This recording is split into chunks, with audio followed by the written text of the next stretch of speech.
के 30 हजारी कोर्ट में आज दो वकीलों के समूहों के बीच कहासुनी हुई, जिसके बाद एक फायरिंग हुई। हालांकि इस फायरिंग के दौरान राहत की बात ये रही कि किसी के भी हताहत होने की खबर नहीं है। दिल्ली पुलिस के तमाम आला अधिकारी 30 हजारी कोर्ट में मौजूद हैं और पूरी तरीके से जांच कर रहे हैं कि आखिर इस फायरिंग के पीछे वजह क्या रही, क्योंकि सोशल मीडिया पर जिस तरीके से इस फायरिंग की वीडियो वायरल हो रही है, निश्चित रूप से सवालिया निशान जरूर खड़े होते हैं कि सबसे सुरक्षित जगह माने जाने वाली कोर्ट परिसर में अगर इस तरीके के वाकया होंगे तो निश्चित रूप से सवाल उठेंगे। इससे पहले अगर हम बात करें तो साकेत कोर्ट की बात करें या रोहिणी कोर्ट की बात करें तो वहाँ पे भी फायरिंग की घटनाएं हो चुकी है और एक उस समय भी तमाम जो सवाल है वो उठे थे और सीसीटीवी फुटेज भी उस समय निकाला गया था। लेकिन आज चूंकि 30 हजारी कोर्ट में फायरिंग की घटना हुई है, दिल्ली पुलिस का कहना है कि मामले की जांच की जा रही है और निश्चित रूप से जो भी दोषी होगा उस पर कार्रवाई होगी। देश के प्रधानमंत्री नरेंद्र मोदी का 7 तारीख को आगमन गोरखपुर में, खासतौर से अगर रेलवे स्टेशन की बात की जाए तो आप देख सकते हैं रेलवे स्टेशन को केसरिया रंग सहित तिरंगों से सजाया गया है। खास तौर से गोरखपुर की इसकी 1 नंबर प्लेटफार्म की बेहतर बनाई गई है और इसी प्लेटफार्म से वंदे भारत एक्सप्रेस को देश के प्रधानमंत्री नरेंद्र मोदी द्वारा हरी झंडी दिखा करके रवाना किया जाएगा। खास तौर से गोरखपुर में जिन जगहों पर उनका कार्यक्रम लगा है उन जगहों पर सघन तलाशी और सुरक्षा के पुख्ता इंतजाम किए गए हैं। साथ ही साथ आपको बता दें कि इस कार्यक्रम को भव्य बनाने के लिए भारतीय जनता पार्टी के समस्त कार्यकर्ता जी जान से लगे हुए हैं। देश के आगामी लोकसभा 2024 के चुनाव के लिए भारतीय जनता पार्टी अब नए अभियान की शुरुआत करने जा रही है। आपको बता दें कि 15 जुलाई से 30 जुलाई तक प्रशिक्षण शिविर लगाएगी। इसमें बूथ स्तर के कार्यकर्ताओं को प्रशिक्षण दिया जाएगा। मोर्चों के, मंडलों के और जो बूथ के अध्यक्ष हैं उनको पदाधिकारी प्रशिक्षण देंगे। इसका पूरी मॉनिटरिंग भी कराई जाएगी और माना जा रहा है कि मेरा बूथ सबसे मजबूत के बाद अब प्रशिक्षण शिविर लगा के आगामी योजनाओं के लिए रोड मैप तैयार करती हुई नजर आएगी भारतीय जनता पार्टी की यूपी इकाई।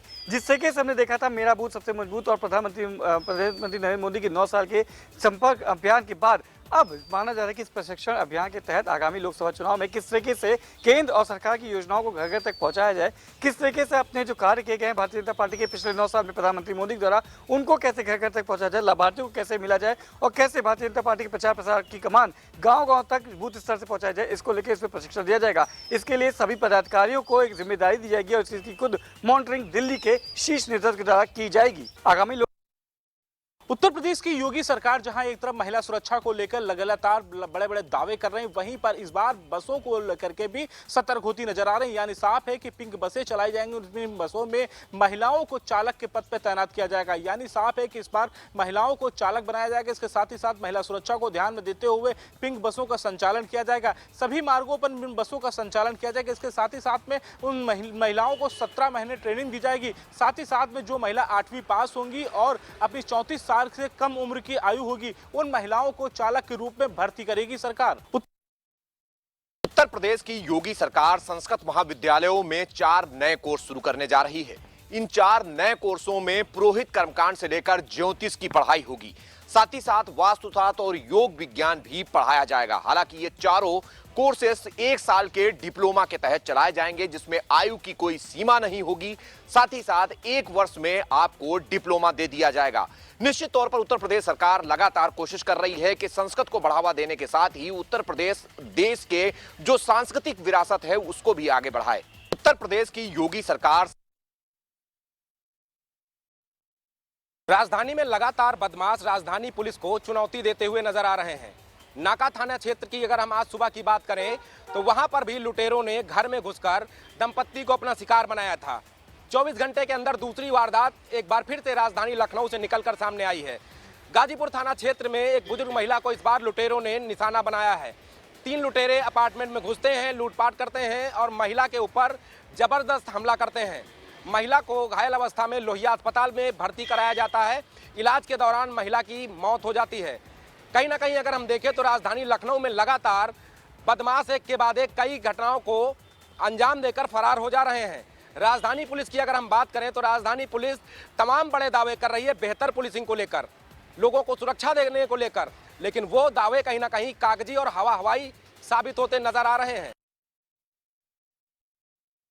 भीषण गर्मी से हताश लोगों को अब राहत मिल गई है, क्योंकि पिछले 2-3 दिनों से लगातार बारिश हो रही है और आज राजधानी में सुबह से ही झमाझम बारिश हुई, तेज हवाएं चल रही थी, जिसकी वजह से जो लोग गर्मी से परेशान थे उनको कहीं ना कहीं राहत मिली है। इसके अलावा कहीं ना कहीं जलभराव की स्थिति भी देखने को मिली है, क्योंकि जिस तरीके से बारिश हुई है, जो कई सारे इलाके हैं जहाँ पर सीवर साफ नहीं था, कई जगह नालियाँ भर गई थी, तो कहीं ना कहीं नगर निगम की तरफ से जो उनकी खामियां हैं वो देखने को मिली हैं। वहीं अगर शाम की बात की जाए तो शाम को उमस भरा मौसम रहा है। अब ऐसे में देखना होगा आगे का क्या मौसम रहता है। मौसम विभाग की माने तो आने वाले दिनों में बारिश का अनुमान जताया। उचक्कों ने उड़ाए डिग्गी तोड़ करके 50,000 रुपए नगद। हम आपको बता दें कि ये पूरा मामला मुसाफिर खाना कोतवाली से जुड़ा हुआ है, जहां पर पीड़ित माँ बेटी की शादी के लिए मुसाफिर खाना स्टेट बैंक में पहुंच करके और अपने खाते से 50,000 रुपए निकाले और वहीं डिग्गी में रख करके जाने लगे। इसौली रोड मुसाफिर खाना में पहुंच करके चाट की दुकान पर गाड़ी को खड़ी किया और चाट खाने लगे। माँ बेटे चाट खा करके जब गाड़ी के पास पहुंचे तो गाड़ी की डिग्गी का ताला टूटा हुआ था। वहीं जब डिग्गी खोला तो माँ बेटों के होश उड़ गए। फिलहाल पुलिस को माँ बेटे ने सूचना दिया और मौके पर पहुंची पुलिस पूरे मामले की छानबीन में जुट गई है। पुलिस साफ तौर पे सीसीटीवी खंगाल रही है और वहीं पीड़ित ने थाने में तहरीर दिया। यूपी के बुलंदशहर में आज भारतीय किसान टिकैत ग्रुप के संगठन ने खुर्जा तहसील में एक दिवसीय महापंचायत बुलाई। महापंचायत में 7 सूत्र मांगों को लेकर उनकी मांग थी। जब पीछे ज्ञापन दिया था 7 सूत्र मांग दी थी जिला अध्यक्ष ने, जिसमें 7 सूत्र ये कि पुलिस का उत्पीड़न और चकबंदी को लेकर तमाम वन विभाग के अधिकारियों को लेकर उन्होंने 7 सूत्रीय मांग एसडीएम को ज्ञापन दिया था। उन मांगों पर कोई भी कार्रवाई नहीं हुई, जिसके चलते आज फिर महापंचायत बुलाई गई। महापंचायतों में उन उच्च अधिकारियों को, सक्षम अधिकारियों को बुलाया जा रहा था, जिसको लेकर मांग पर कार्रवाई नहीं हुई। उनका आरोप यह है कि जो अधिकारियों को, सक्षम अधिकारियों को बुलाया गया था, उन पर कार्रवाई नहीं हुई। जब तक सक्षम अधिकारी मौके पर नहीं आ जाएंगे तो महापंचायत नहीं हटेगी। हालांकि जब तक मीडिया से रूबरू होते हुए अभी तक महापंचायत कंटिन्यू चल रही है, जिसके चलते उनकी 7 सूत्रीय मांग है और सक्षम अधिकारी के सामने पेश होंगे, बात करेंगे और बात करने के बाद जोन अधिकारी को उन्होंने महापंचायत के दौरान ज्ञापन दिया था, उन पर कोई कार्रवाई नहीं हुई। वहीं चौकी एक इंचार्ज पर भी बड़े गंभीर आरोप लगाए हैं कि साठगांठ कर दूसरी पार्टी से अवैध वसूली करते हैं। यूपी के बुलंदशहर में आज छत्रपति साहू जी महाराज की 149वीं जयंती में पहुंचे जल शक्ति मंत्री स्वतंत्र देव सिंह। इस दौरान उन्होंने झांसी के गुरसराय कस्बे में पहुंचकर छात्र छात्राओं को सम्मानित किया। जो भी बच्चे इस वर्ष मेधावी आए थे और पढ़ने में होशियार थे, उनको और उनके माता पिता को उनके द्वारा सम्मानित किया गया। इस दौरान उन्होंने कहा कि जो भी मेधावी बच्चे हैं वह मेहनत करें और अपना भविष्य उज्जवल करें। इसके अलावा वहाँ कार्यक्रम की अध्यक्षता कर रहे प्रदीप पटेल सर जी ने भी पहुंचकर उन्होंने कहा कि जीवन में मूल मंत्र जरूरी है और जीवन में युवा हो चाहे छात्र छात्राएं, उन्हें मूल मंत्र जीवन में ज़रूर सीखना चाहिए और इसी पर उन्हें चलना चाहिए। जीवन में इंसान मूल मंत्र के बिना आगे नहीं बढ़ सकता है। इस दौरान सैकड़ों की संख्या में पटेल कुर्मी क्षत्रिय समाज के लोग उपस्थित रहे। उत्तर प्रदेश में आयुष्मान योजना में ग्राउंड लेवल पर काम करने वाले 4 आयुष्मान मित्रों को प्रधानमंत्री नरेंद्र मोदी 7 जुलाई को वाराणसी में एक कार्यक्रम में सम्मानित करेंगे। इसमें मुजफ्फरनगर के एक आयुष्मान मित्र आफाक खान भी मौजूद हैं। उनसे आज हमने बात की है। उनका कहना है कि लोगों के बीच में जाकर आयुष्मान के लिए लोगों को प्रेरित करना, लोगों को आम जन जो गरीब लोग हैं जिनके लिए ये योजना बनाई गई है उनको इस योजना का लाभ दिलाना, यही इनकी दिनचर्या है। और पिछले 5 से 6 महीने में आफाक खान 4,500 के आसपास आयुष्मान कार्ड बनवा चुके हैं और 700 लोगों को इसका लाभ भी दिलवा चुके हैं। मुजफ्फरनगर के लिए एक गर्व की बात है कि एक आयुष्मान मित्र को प्रधानमंत्री मुजफ्फरनगर से सम्मानित करेंगे और मुजफ्फरनगर पूरे प्रदेश में इस योजना को लेकर 3रे नंबर की रैंक पर है। अपराध एवं अपराधियों की कार्यवाही के अंतर्गत आज कोतवाली नगर पुलिस को बड़ी सफलता हाथ लगी है। 25,000 रुपये का गैंगस्टर अधिनियम का अपराधी को नगर कोतवाली पुलिस के प्रभारी निरीक्षक संजय त्यागी द्वारा गिरफ्तार किया गया और कहीं ना कहीं से पुलिस अधीक्षक आलोक प्रियदर्शी ने जिस तरह से सभी थाना अध्यक्षों को निर्देश दिया है कि अपराधियों पर पैनी नज़र रखें और आज से ही धारा 144 भी लागू हो गई है, उस पर भी विशेष ध्यान देते हुए कार्रवाई करें। जो चिन्हित अपराधी हैं उनको वो चिन्हित करें और उनके ऊपर कार्रवाई सुनिश्चित कराएं। कहीं ना कहीं से अपराधियों में भय वापस ज़रूर दिखाई दे रहा है। जिस तरह से मुख्यमंत्री योगी आदित्यनाथ ने अपराधियों के खिलाफ कार्रवाई करते हुए जहां अपराधी अब तख्ती लेकर खुद सिलेंडर कर रहे हैं थाने में, वहीं कहीं ना कहीं तारीफ जरूर करनी होगी नगर कोतवाली प्रभारी निरीक्षक संजय त्यागी की कि जिस तरह से वो सलोन में रहते हुए अपराधियों के ऊपर कार्रवाई करते हुए नजर आए, वहीं कोतवाली में भी जिस तरह से अपराधियों पर कार्रवाई कर रहे हैं वो कहीं ना कहीं से काबिल तारीफ। अगर ये कहें कि कहीं मक्खियों की वजह से सैकड़ों लोगों की शादी टूट गई है, इतना ही नहीं, अब जिन लोगों की शादी हो भी चुकी है उनकी पत्नियां ससुराल छोड़कर मायके चली गई हैं। जी बिल्कुल ये सच है, क्योंकि नवाबगंज के रुद्वारा गांव के कुछ ऐसे ही हालात हैं। वहां पर लाखों तादाद में आई हुई मक्खियों ने लोगों का रहना दुश्वार कर दिया है। आलम यह है कि वहां के लोग 2 टाइम का भोजन मच्छरदानी के अंदर बैठकर करते हैं। इतना ही नहीं, वहां के लोगों में लगातार फैलती बीमारियों को लेकर कई बार टीमों ने गांव के सैकड़ों लोगों का इलाज किया है, लेकिन जिला प्रशासन पास ही बने अमन पोल्ट्री फार्म पर कार्रवाई करने की हिम्मत नहीं जुटा पा रहा है, क्योंकि इस अमन पोल्ट्री फार्म की लापरवाही के चलते और उसकी गंदगी के चलते ये मक्खियों का हमला कई गांवों पर हुआ है। हालांकि अमन पोल्ट्री फार्म के मालिक की रिश्तेदारी किसी प्रमुख सचिव के से है, जिसके चलते जिला प्रशासन जानबूझ करके उस पर हाथ नहीं डालना चाहता। अब देखना यह होगा कि अगर लगातार यही हालत बनी रही तो किसी न किसी दिन एक बड़े हादसे को जो है दावत देने की पूरी तैयारी अमन पोल्ट्री फार्म ने कर ली है। अगर कर रहे छात्रों को सांप ने डस लिया, जिसके बाद क्षेत्र में अफरा तफरी का माहौल बन गया। आपको बताते चले कि बीएससी की पढ़ाई के लिए कोचिंग कर रहे छात्रों को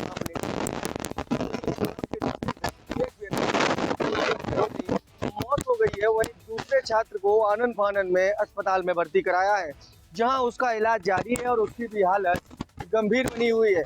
बताया जा रहा है कि ये जो बच्चे थे यह फतेहाबाद तहसील के नीवरी गांव के रहने वाले थे, जो कि कोचिंग में रहकर बीएससी की पढ़ाई कर रहे थे। बहरहाल पूरा परिवार है वो मौत से कोहराम मचा हुआ है। वहीं दूसरे बच्चे को बचाने के लिए लोगों द्वारा तमाम भगवान से प्रार्थना की जा रही है और बच्चे को स्वस्थ होने की भी कामना की जा रही है। मौजूद हूँ बिजनौर के नगीना देहात उस घर के नज़दीक, जहाँ पर कुछ समय पहले डीजे के दौरान सोशल मीडिया पर तमंचे के साथ वीडियो वायरल हो रही थी।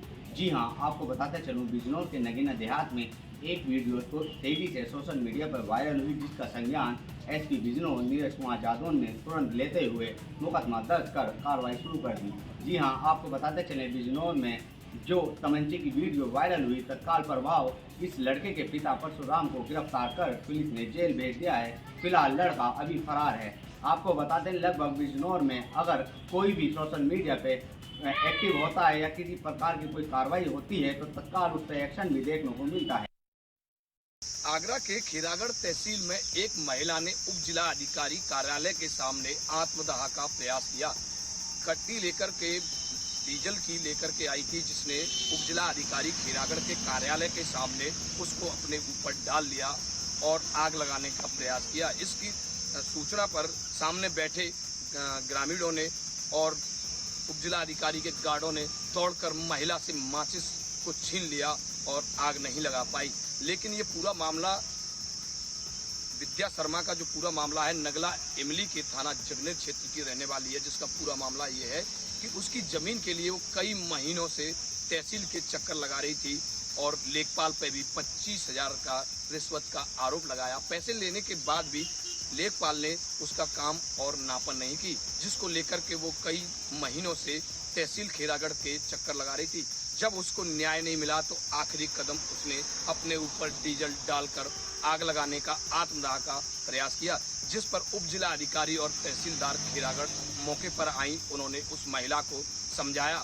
इसकी सूचना थाना खैरागढ़ को भी दी गई, जहां खैरागढ़ एसओ राजीव कुमार अपनी टीम के साथ में और सीओ खैरागढ़ महेश कुमार ने पहुंचकर महिला को समझा बुझाकर उसके गांव नगला इमली भेज दिया, जहां नायब तहसीलदार और टीम ने पहुंचकर मौके पर उसकी नाप शुरू कर।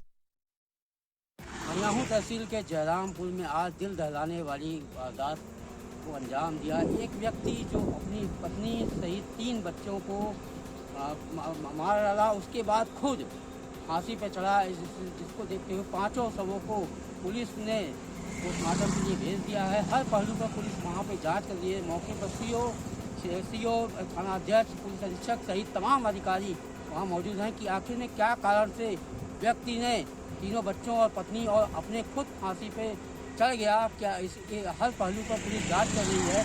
अब देखना यह होगा कि आखिर में ये 5 मौत किस कारण से हुई है, जिसको लेकर हर पहलू पर पुलिस जांच कर रही है।